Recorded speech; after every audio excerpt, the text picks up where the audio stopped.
देखिए, परसों टाउन थाना को एक एप्लीकेशन मिली थी। एक डॉक्टर हैं और टाउन में उनकी क्लिनिक है, जिसमें उन्होंने कहा था कि एक व्यक्ति ने चिट्ठी भेज के उनसे 20 करोड़ की रंगदारी मांगी है। इस मामले को बहुत ही गंभीरता से लेते हुए कल टाउन थाना में एक FIR दर्ज हुई और STPO सदर और बलिया के नेतृत्व में एक विशेष टीम का गठन किया गया पूरे मामले की जाँच करने के लिए।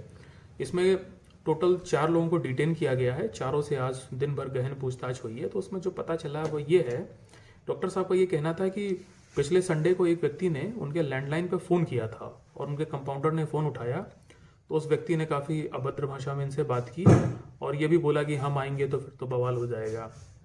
तो जिस आदमी ने फ़ोन किया था उसका पता लगा लिया था पुलिस ने।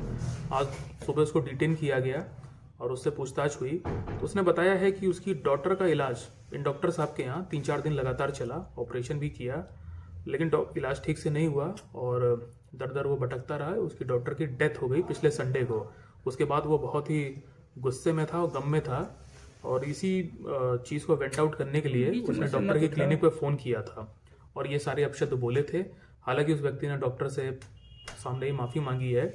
तो एक तो वो बात थी जो कि स्पष्ट हो गई कि वो कोई रंगदारी नहीं मांगी गई थी फ़ोन पे। दूसरा है, डॉक्टर साहब ने उनका ये कहना था स्पीड पोस्ट से उनको एक चिट्ठी मिली थी जिसमें ये सब लिखा था। चिट्ठी में जिस लड़के का नाम था उसको भी पुलिस ने आज डिटेन किया। उससे पूरी पूछताछ की गई। उसकी हैंडराइटिंग को मैच कराया गया, जो चिट्ठी की हैंडराइटिंग से दोनों मैच नहीं था। उस लड़के के भी चेक किया गया फ़ोन को, तो डॉक्टर से कभी कोई बातचीत भी नहीं है। इनफैक्ट वो लड़का डॉक्टर को जानता भी नहीं है, डॉक्टर साहब भी उसको नहीं जानते हैं। जिस लड़के के नाम से चिट्ठी दी गई थी रंगदारी मांगने के लिए, उसके पूरे परिवार का उसमें नाम दे रखा था। तो जांच में ये पता चला गांव में ही उसी परिवार का दूसरे परिवार से झगड़ा है और प्रथम दृष्टया ये मामला ऐसा प्रतीत हो रहा है कि 2 लोगों में लड़ाई है और एक को फंसाने के लिए इस प्रकार की एक चिट्ठी एक डॉक्टर के नाम पे दी गई है। ये प्रथम दृष्टया अभी पता चल रहा है। इसमें 4 लोग डिटेन किए गए हैं। उनसे गहन पूछताछ के बाद ये चीज़ पता चली है। अभी इसमें पूछताछ जारी है और इसमें कल तक चीज़ों को पूरी तरह से क्लियर कर लिया जाएगा। बम का क्या इतिहास सामने आया है? बम जो है 17.5 साल का लड़का है, पटना में कोचिंग करता है, ग्रेजुएशन फर्स्ट ईयर का स्टूडेंट है और यही चीज़ के बारे में पता चली है। पटना में सर कहाँ कोचिंग करता है?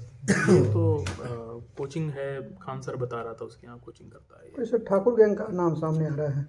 देखिए, इस प्रकार का कोई गैंग वहाँ है नहीं, पहली बात है। दूसरा है कि ये लड़का जहाँ पे रहता है, जिसकी चिट्ठी आई है जिसके नाम से, और उस गांव में भी जाके पता किया गया है तो यही पता चला है कि इस लड़के का और इसके परिवार का एक वहाँ पे दूसरा व्यक्ति है, उसके साथ लड़ाई झगड़ा है। दोनों एक दूसरे पे केस करते रहे हैं पहले से।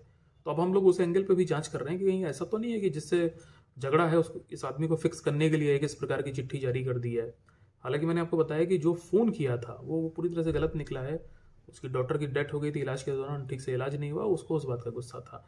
तो इसमें प्रथम दृष्टया मामला संदेहास्पद प्रतीत हो रहा है और इसकी अभी जांच की गई है। अभी भी पूछताछ हो रही है, कल तक पूरा इसको हम लोग क्लियर कर लेंगे। क्या लगता है डॉक्टर मरीज के बीच की जो बात है उसका कोई तीसरा फायदा उठा रहा है? जी हाँ, प्रथम दृष्टया यही लग रहा है। आज डॉक्टर साहब को भी बुला के हम लोग ने टाउन थाना में पूछताछ की थी और उनका भी कुछ इसी प्रकार का इनपुट था।